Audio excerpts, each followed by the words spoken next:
Hi, my name's Lou Donkel, and I'm standing here in Titusville, Pennsylvania at the site of the Drake Well, which is an actual replica of the well that Edwin Drake used to drill for oil for the very first time in the world in 1859. And 25 miles north of here, my Murdoch family had its origin, which is through my Joe Murdoch, my mother's father. And in the town of Corry, my grandfather's parents met through Robert Hammond Murdoch and Eugene Wright, who were working in Corry and had these children and had Joe. But the significance of the Drake oil well is that just 2 years after oil was drilled for successfully in a replica of this building, Eugene Wright and his cousin, W.H.L. Smith, came to Corry and started building the Downer Oil Works. They came from Massachusetts, started building the Downer Oil Works in Corry. That became the largest oil producer in the world for a couple of years in the mid-1860s. This was all 1861, when Eugene Wright had served in the Civil War and fought in the very first battle, the Battle of Bull Run. And his cousin W.L. Smith was working with George Downer Samuel Downer in Massachusetts, discovering how to refine crude oil into kerosene. And as the Downer Oil Works was taking shape under the construction supervision of Eugene Wright and the financing of W.H.L. Smith, railroads were expanding through this area, and a railroad was actually being built from Titusville to Corry.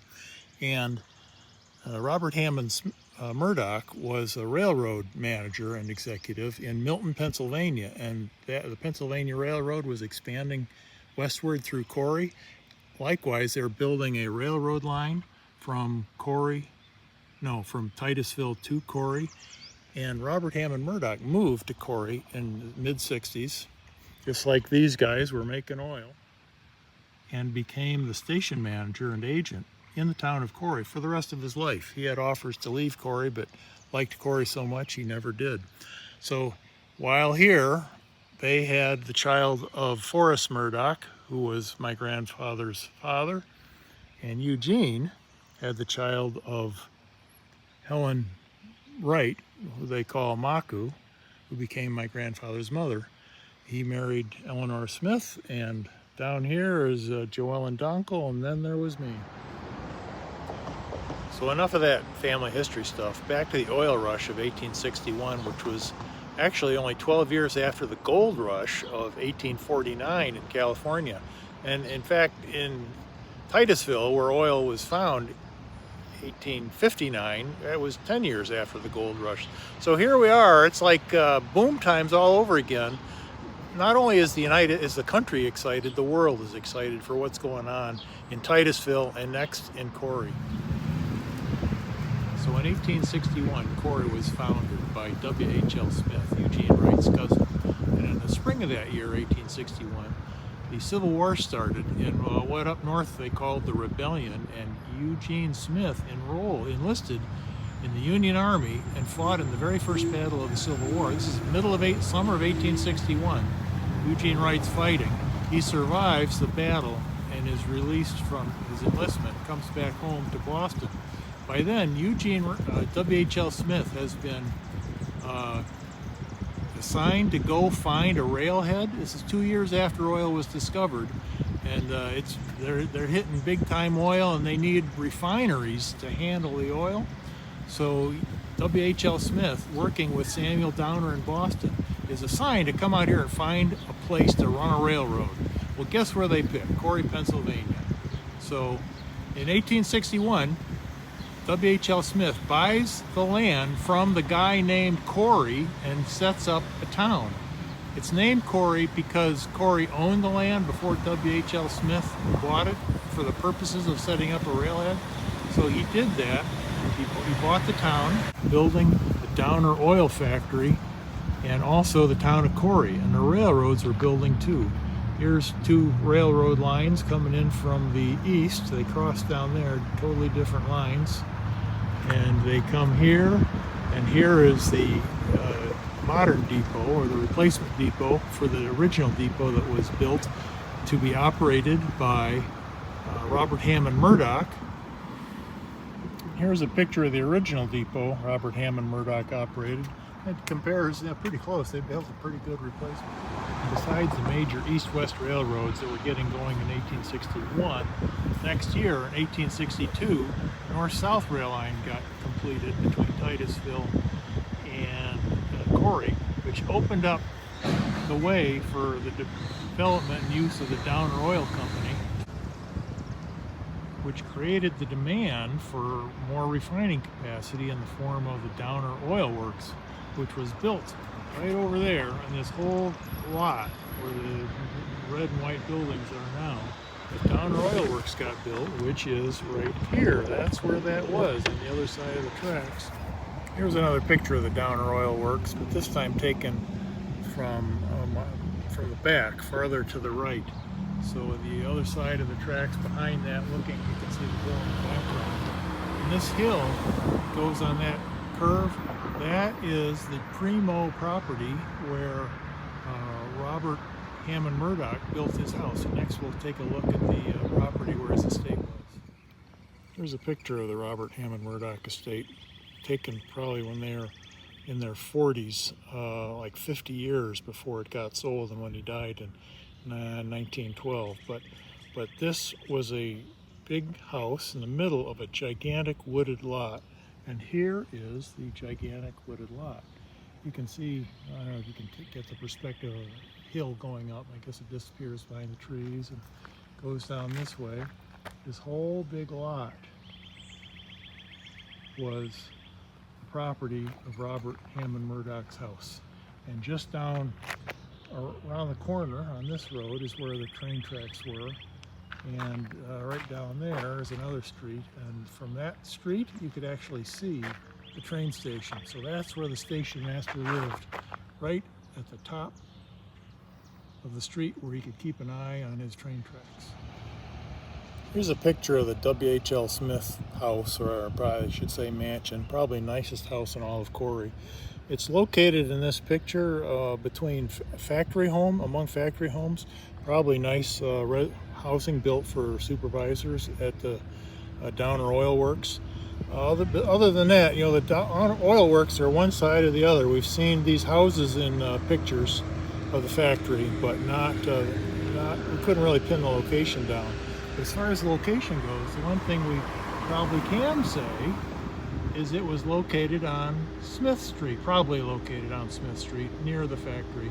So Smith Street is named after W.H.L. Smith, and it runs east-west throughout the whole city, from one edge to the other, and it's extended in both directions.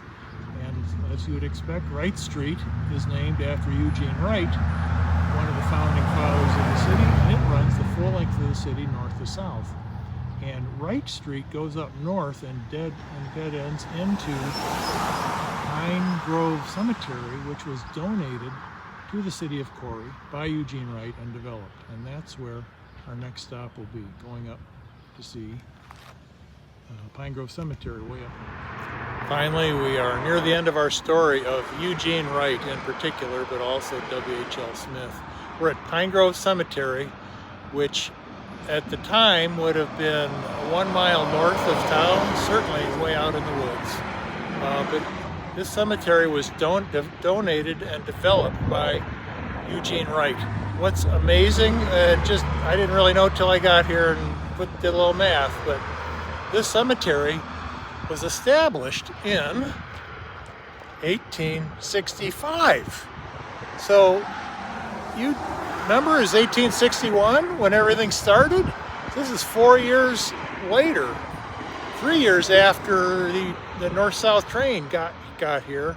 Eugene Wright had been hard at work for 4 years by this time, and he had enough wealth to be such a benefactor as to donate and develop this gigantic cemetery on the north side of Corry. And if you have heard anything about the story of Eugene Wright, you have heard how tragically his story ends. In 1875, Eugene Wright would have been in Corry only 14 years, and in that short amount of time, he would have been successful enough as a town father and very active in the community to have early on, as we see, bought and developed this magnificent cemetery, but also built and donated an opera house. Something you haven't heard, may not have heard about Eugene Wright, was he was an actor of great repute, and he would perform all over the country. In fact, I mentioned the California Gold Rush in '49. Eugene Wright was there. He was in California for 10 years during the California Gold Rush. So it's only natural he would have been in Corry during the oil boom time. So he'd been in Corry 14 years, and he committed suicide in his office in the Opera House with a gun to his head.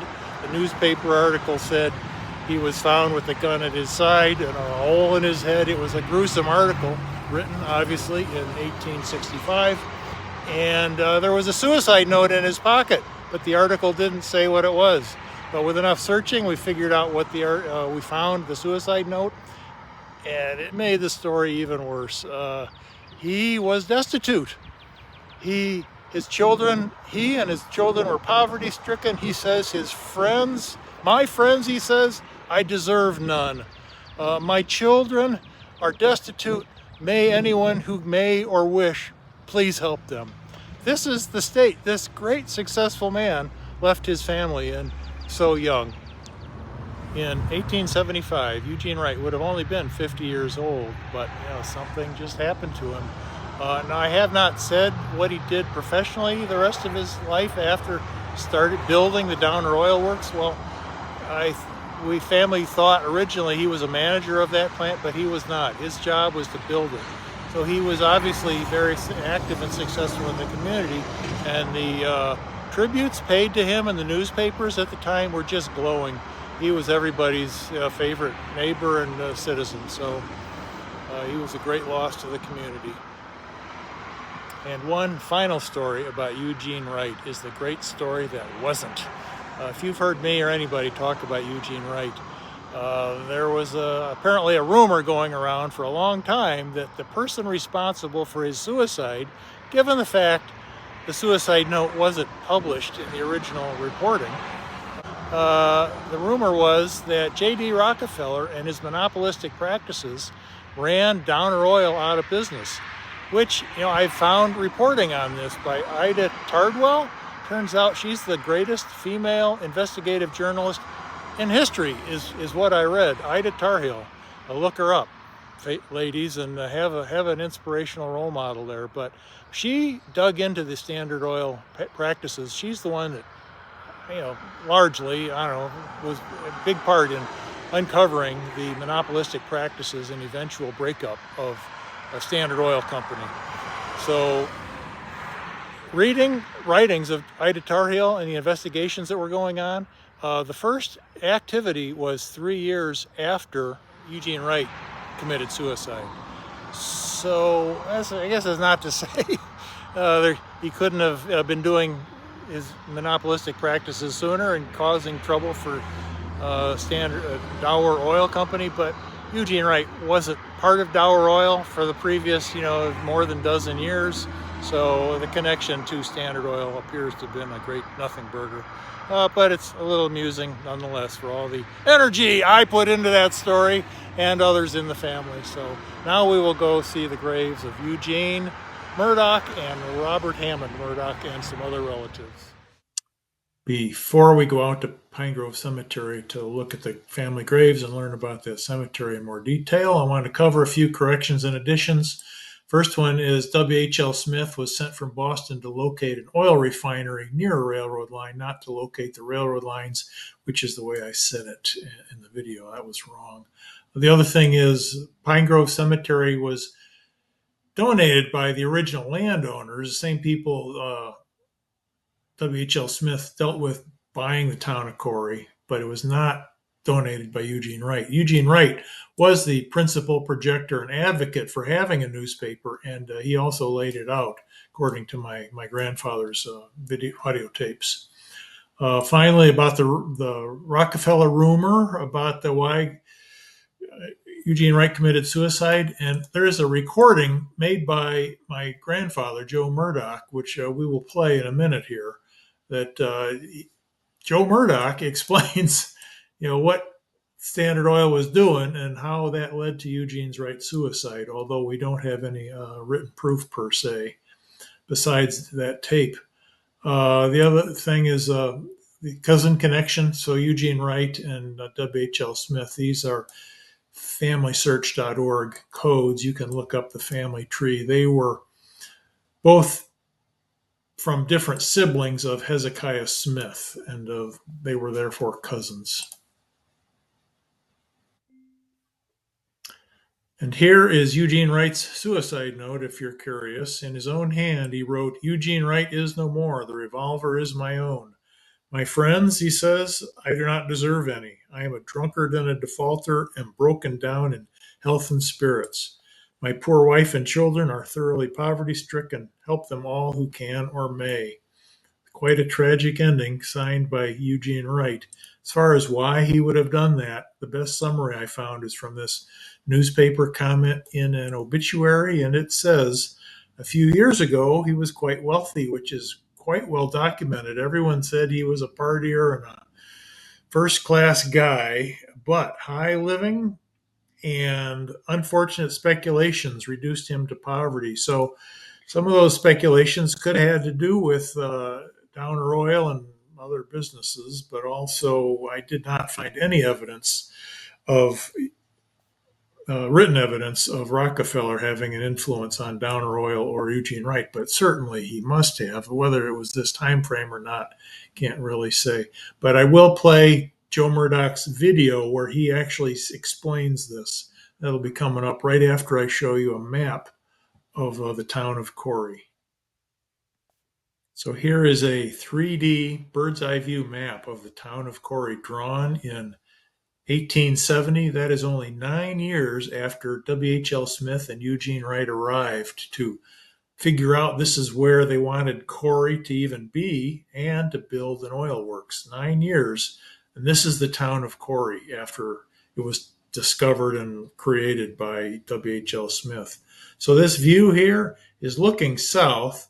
So 20 miles south is to Titusville. That's where Drake discovered oil. The first hole was drilled to find oil, and that was 1859. 2 years after that is when W.H.L. Smith arrived.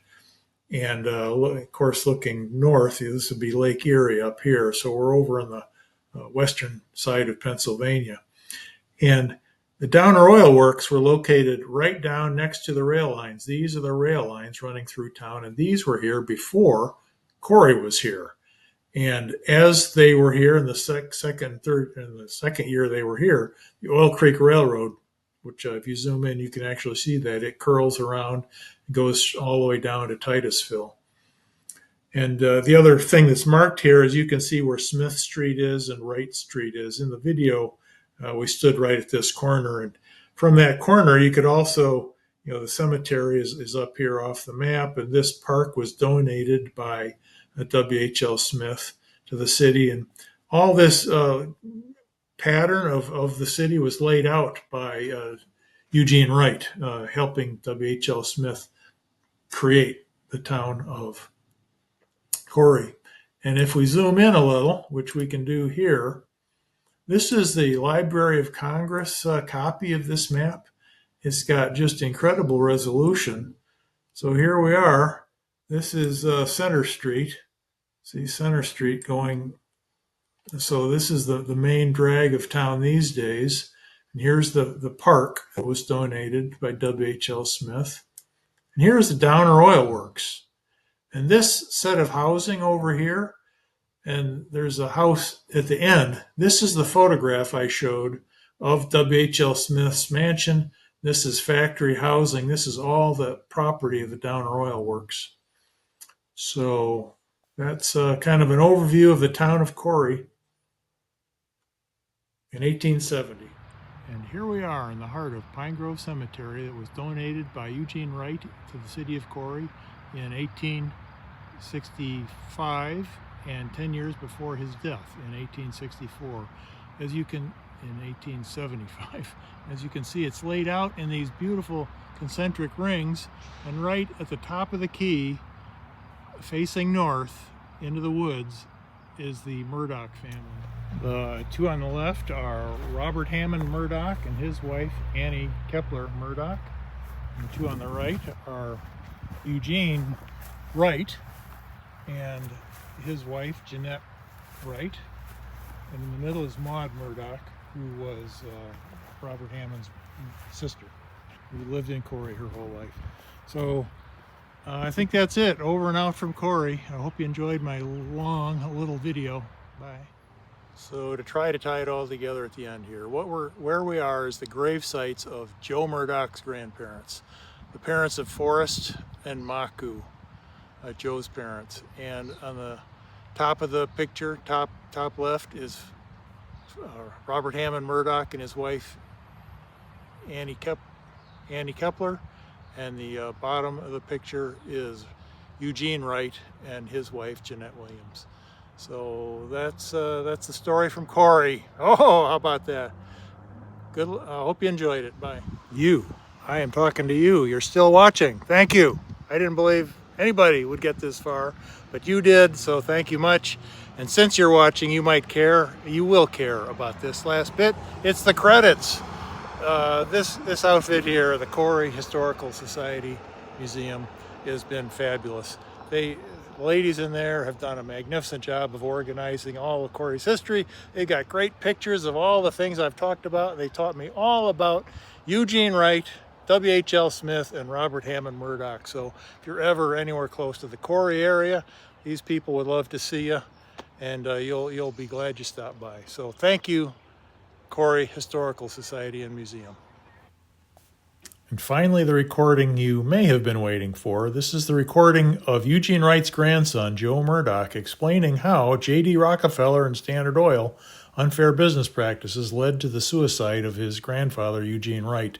And this is as told to Joe Murdoch by his mother, Maku, Helen Wright, who was 11 years old at the time of the suicide. So let me know what you think about this in the comments. Thanks. Bye.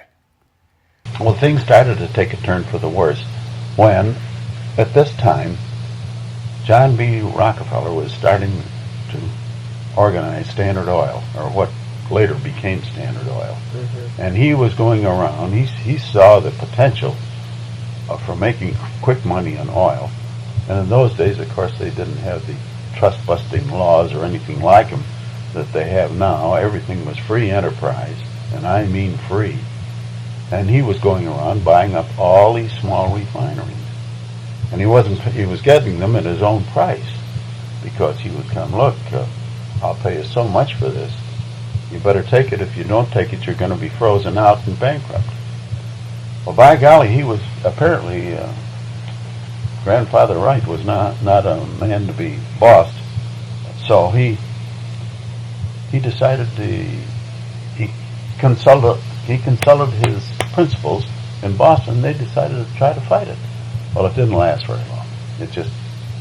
He had grown to such proportions that nobody could compete with him. And that was that. And the whole darn thing crumbled, and he committed suicide. That was the